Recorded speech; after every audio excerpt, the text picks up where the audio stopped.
Et notre invité ce matin, Khalid Benani, bonjour. Bonjour Landry, bonjour à tous. Vous êtes expert en gouvernance sportive. Est-ce que l'interpellation d'Ahmad Ahmad à Paris, le président de la CAF, peut avoir un impact sur la décision de la Confédération de rejouer la finale retour de la Ligue des champions africaine, selon vous ? Un impact direct sur la décision, non, aucunement. Il s'agit là de deux sujets totalement différents. On a d'un côté une interpellation du président de la CAF relâchée, d'ailleurs hier soir en charge retenue contre lui, qui était basée sur des fonds de suspicion, il faut bien le rappeler, oui, de corruption, relative à un contrat d'équipementier en marge du CHAN organisé au Maroc en 2018. Et c'est d'ailleurs, Landry, l'une des raisons avancées hier et ce matin par certains médias tunisiens qui essaient, à mon sens, et désespérément de trouver un rapprochement entre les deux sujets. Et on entend justement l'Espérance de Tunis, la fédération tunisienne, qui veulent porter cette affaire donc devant le tribunal arbitral du sport sportif, le TAS. Est-ce que vous pensez franchement que ça peut aboutir ? Quelles sont les compétences du TAS en la matière ? C'est leur droit, Landry. C'est leur droit le plus absolu. Chacun a le droit de défendre ses intérêts. Sauf que dans ce cas-là, je ne sais pas sur quel fait nos amis tunisiens vont-ils s'appuyer pour se défendre. Surtout que tous leurs arguments avancés ont été rejetés par la grande majorité des membres du comité exécutif de la CAF.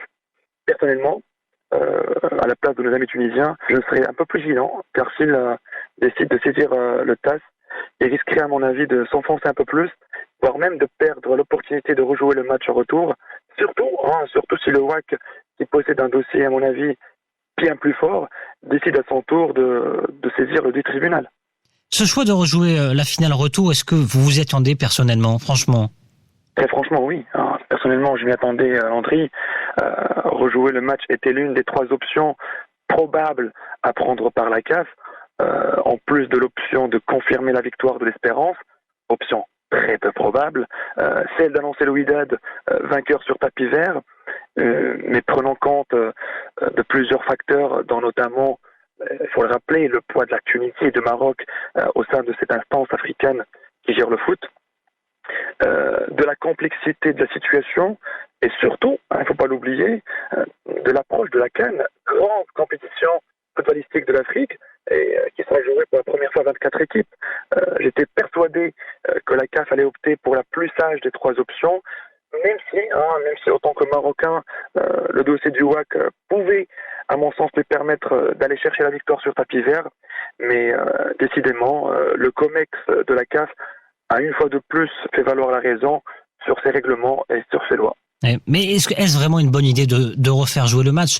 Autrement dit, est-ce que la CAF n'ouvre pas là une boîte de Pandore ? Il ne va pas privilégier, comme on l'entend dans la bouche et les écrits de certains experts étrangers, notamment le fait de privilégier un comportement antisportif, d'arrêter de jouer un match sous prétexte que la VAR ne fonctionne pas, même si le Wydad dit qu'on n'a pas arrêté, qu'on a suspendu cette rencontre.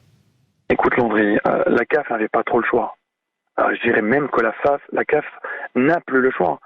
Avant même la mascarade du match retour, rappelons un peu les faits du match aller, qui avait aussi créé une énorme polémique. Il ne faut pas oublier aussitôt que l'arbitre égyptien du match aller, suspendu par l'occasion par la CAF et par la FIFA, avait injustement refusé un but 100% valable pour le WAC avant de le priver d'un pénalty plus qu'évident. Et ce, s'il vous plaît, avec l'aide d'une VAR qui fonctionnait parfaitement bien chez nous à Rabat. Oui, mais ça fait partie du jeu. Je veux dire, Khalid Benani, vous savez comme moi qu'il y a parfois des finales où malheureusement, c'est injuste. Il y a eu des finales de Coupe du Monde où le sort était injuste. C'est pas la même chose. Là, c'est un match qui s'est joué sur deux phases, aller-retour. La CAF étant garant de cette compétition devait, garantir les mêmes conditions de pratique lors des deux matchs, oui, notamment à Rabat et à Tunis. Ça n'a pas été le cas. Le match aller à Rabat s'est joué dans de très très bonnes conditions, loin de tout patriotisme ou chauvinisme. J'étais au stade et le match était très très très bien déroulé et la VAR fonctionnait à merveille. Par contre, il y a un point important à souligner, c'est qu'on parle là, Landry, de la plus prestigieuse compétition de clubs en Afrique, une compétition qualificative à la Coupe du Monde des clubs qui, sur le plan économique et marketing, attire de plus en plus de sponsors et de partenaires. Et par conséquent, pour protéger son image et ses intérêts économiques tant important, la CAF est dans l'obligation de sévir et j'irais même de purifier sans plus tarder certaines de ces commissions que certains pays commençaient, à mon avis, tout simplement à s'accaparer, à s'approprier. Justement, la finale retour va se jouer après la CAN en Afrique du Sud sur terre neutre. Est-ce qu'il ne faut pas profiter de cette crise pour rénover de fond en comble la Ligue des champions africaine pour aller vers une finale simple en terre neutre? Je suis encore une fois d'accord avec toi. Je suis entièrement d'accord. Et personnellement, je suis grand partisan de faire jouer les finales sur un seul et unique match, à l'instar de ce qui se fait un peu en Europe, pour l'Europa League et pour la Champions League.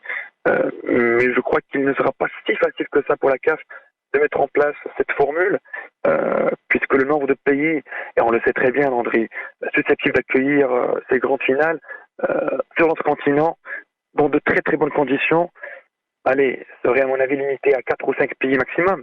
Ça se compte sur les doigts de la main. Entre autres.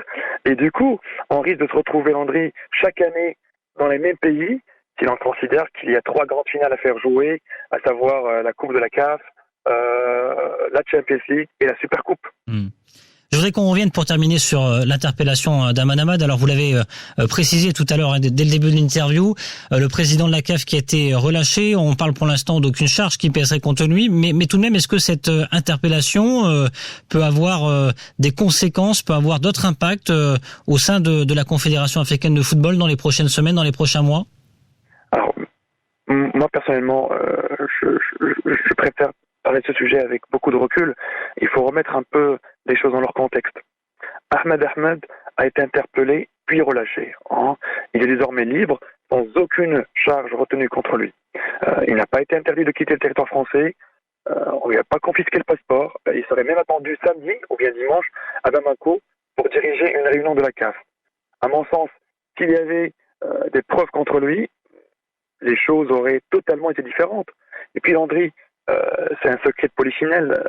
Tout le monde sait que c'est Amaro Fahmy, ancien secrétaire de la CAF, qui n'aurait d'ailleurs pas digéré son limogeage et son remplacement par notre compatriote et très méritant Mohamed Fiji, qui aurait balancé un tas d'accusations à l'encontre d'Ahmed Ahmed, et qui, qu'on le veuille ou pas, a été très rapidement relâché par la brigade de l'Office central contre la corruption et les infractions fiscales. Pourtant, tu le sais plus que moi, très réputé et connu pour sa grande sévérité et fermeté. Merci beaucoup, Khalid Bellani. Je rappelle que vous êtes expert en gouvernance sportive. À très bientôt sur Atlantic Radio.